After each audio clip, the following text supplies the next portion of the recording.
اعوذ باللہ من الشیطان الرجیم بسم اللہ الرحمن الرحیم۔ ہم انفاق کے بارے میں گفتگو کریں گے۔ انفاق کی اہمیت دو پہلوؤں سے ہے۔ ایک تو یہ کہ وہ عبادت ہے۔ عبادت سے کیا مراد ہے؟ عبادت سے مراد یہ ہے کہ ہم اپنے معبود کے حضور میں دعائیں پیش کرتے ہیں، اس کے حضور اس کی حمد کرتے ہیں، اس کی تسبیح کرتے ہیں، اس کے حضور اپنی تمنائیں پیش کرتے ہیں۔ یہی چیز ہے جو نماز کی صورت میں ہمارے دین کا حصہ ہے اور ہمارے دین کا اہم ترین حصہ ہے۔ اس کے علاوہ ہم یہ دیکھتے ہیں کہ جب لوگ اپنے خدا سے متعلق ہوتے ہیں تو اس کے حضور میں نذر پیش کرتے ہیں۔ قرآن مجید میں یہ بیان ہوا ہے کہ حابیل اور قابیل کے درمیان جو لڑائی ہوئی تھی وہ بھی نذر ہی کے پہلو سے ہوئی تھی۔ دونوں نذر پیش کرنے کے لیے آئے تھے، ایک کی نذر قبول ہوئی اور ایک کی نذر قبول نہیں ہوئی تھی۔ یہی چیز جو ہے وہ ہمارے دین میں انفاق کا اصل محرک ہے۔ ہم خدا کی راہ میں اپنی کمائی پیش کرتے ہیں، خدا کی راہ میں اپنا مال پیش کرتے ہیں، خدا کی خوشنودی حاصل کرنے کے لیے۔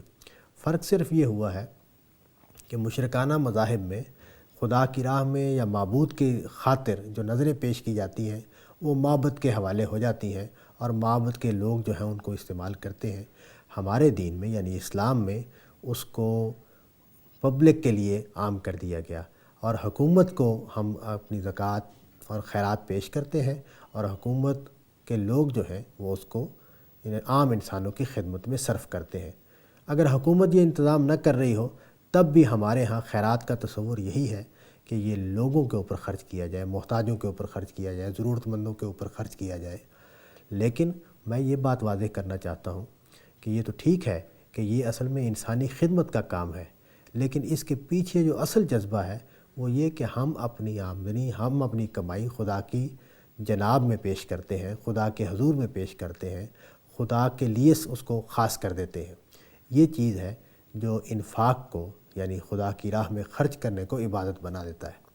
اب ہمارے دین میں جیسے کہ میں نے عرض کیا اس کو عام آدمی کے ساتھ، لوگوں کی فلاح کے ساتھ متعلق کر دیا گیا اور یہ کہا گیا کہ جو کچھ تم خدا کی راہ میں پیش کرنا چاہتے ہو، جو کچھ تم خدا کی راہ میں دینا چاہتے ہو وہ لوگوں کے لیے ہے، محتاجوں کے لیے ہے، ضرورت مندوں کے لیے ہے۔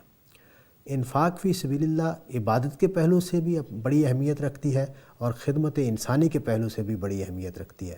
اس کے یہ دونوں پہلو ہیں جن کو پیش نظر رکھ کر انفاق کا عمل ہونا چاہیے۔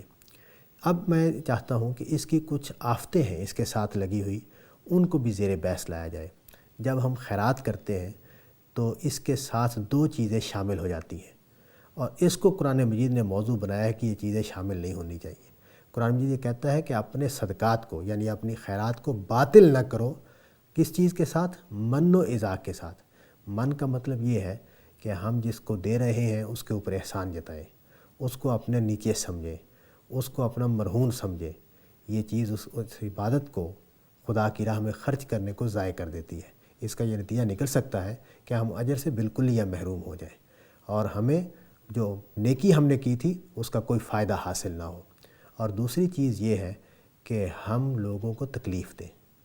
یہ بات بھی ہم دیکھتے ہیں کہ جب ہم کسی پر خرچ کرتے ہیں تو ہم یہ محسوس کرتے ہیں کہ اب یہ ہمارا محتاج ہے اور یہ چیز ہماری زبان پر آ جاتی ہے۔ ہم اس کے لیے ایسے الفاظ بول دیتے ہیں کہ جس کے نتیجے میں اس کو تکلیف پہنچے، اس کے جذبات کو ٹھیس پہنچے۔ تو قرآن مجید نے یہ بتایا کہ تم خیرات کرو، خدا کی راہ میں خرچ کرو، لیکن اس کو من اور اذا سے بچا کے رکھو، یعنی نہ کسی پر احسان جتاؤ اور نہ کسی کے بارے میں ایسی بات کرو کہ اس کو تکلیف پہنچے۔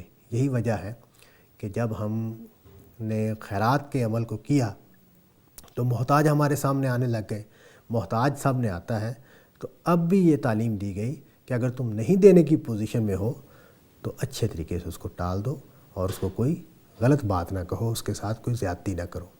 تو خیرات خدا کی راہ میں خرچ کرنا ہے، اس کی بڑی اہمیت ہے، اس کا بہت اجر ہے۔ اور حضرت مسیح کے اس قول پر میں اپنی بات کو ختم کرتا ہوں کہ تمہارا مال جہاں ہے وہاں تمہارا دل رہتا ہے، چنانچہ اپنے مال کو آخرت میں بیچ دو، تمہارا دل بھی وہاں لگا رہے گا۔ وآخر دعوانا ان الحمد للہ رب العالمین۔